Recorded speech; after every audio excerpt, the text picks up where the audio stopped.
What up, y'all? Just a quick video. I want to do a quick commentary on Julian Assange, okay?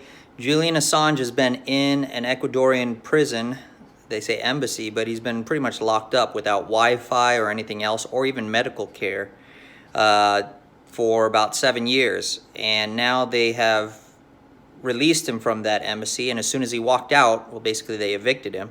As soon as he walked out, he was arrested by the UK police. So, when Trump was asked about what he thinks about Assange and WikiLeaks, he basically says, I don't know anything about it.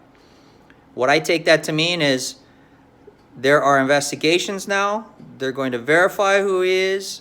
He's going to sit before the Attorney General, and the Attorney General will find out everything we need to know about WikiLeaks. Because before, WikiLeaks was just an anonymous entity that was going out and finding information about people. Even though they were 100% correct, they were tied with Russia. If you're Trump and you just were exonerated of Russia collusion, would you want to get back into that and be accused? Because Democrats will seize upon anything. They're like vipers. They're like wolves. They're like vultures waiting for that blood to come out. They're sharks swimming in the water, and they smell the blood, they will rush in. Even though there may be nothing there but a bone. There's a bone and blood, and they'll rush in and they'll gnaw that bone. They're like, there's meat in there somewhere. There's meat in there somewhere. That's how Democrats are. Because they just want to win. They want the power. They don't want to be correct. They don't want to be honest. So that's what I believe Trump is doing. It's not a flip on his position before. When you're running for president, after Election Day, come Wednesday, it's business as usual if you don't win. So you have nothing to lose. See, Trump can say, yeah, I love WikiLeaks, blah, blah, blah. But once you're president, everything you say is now scrutinized, so you have to be more careful. So people wonder why all presidents flip-flop.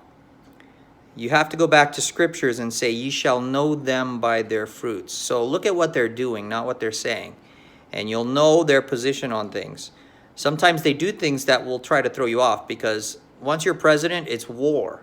It's war against parties that are against your party.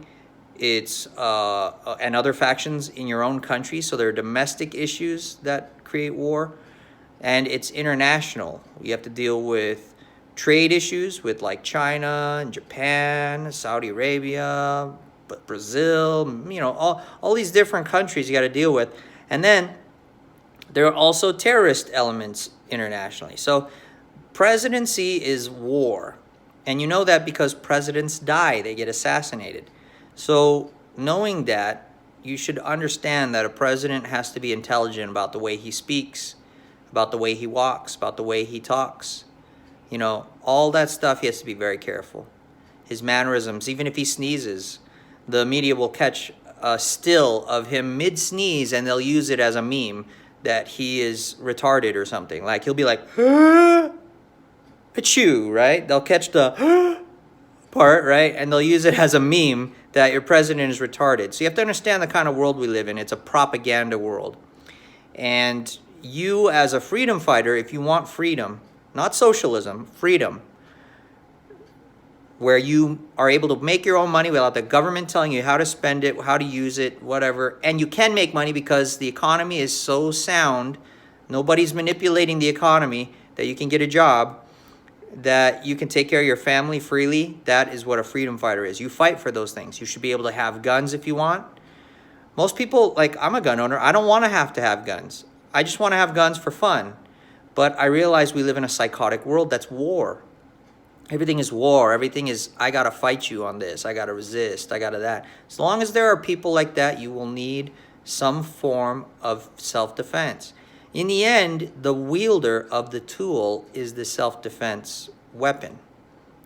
My brain is the weapon. So you'd have to ban my brain in order to ban my self-defense. They can take the guns. They can take the knives. I've seen people cut people up with pieces of glass, shards of glass. What are you going to do? You're going to ban glass? I've seen people, there's a movie called Murder in the First where a guy is put in prison wrongly, and he's become psycho, driven psycho because of the type of system he's in. And he uses a spoon to kill another inmate. And now it's considered murder in a first because it was considered premeditated. But no, he was made that way by the system. So a lot of us don't want to be violent. The system makes us that way. This is what we need to fight. We need to fight the people who use the system to continue wars, to continue terrorism, to continue political infighting. Because ultimately what politics is about, if you break down what the word is, it's this thing of the people. And in the end, everybody wants the same thing. They want to be able to be free. So if we fight against each other, yeah, there are people who are going to say things that hurt my feelings. I would never try to shut them down. Banning someone's brain, the first start with banning someone's brain is to ban the way they think, because your brain thinks. So you ban words. You ban things that they can say, ideologies. You change words. Murder is no longer murder. It's relieving someone of burden. They'll change words. They'll change meanings. And this is what's coming. This is why we've got words like social justice.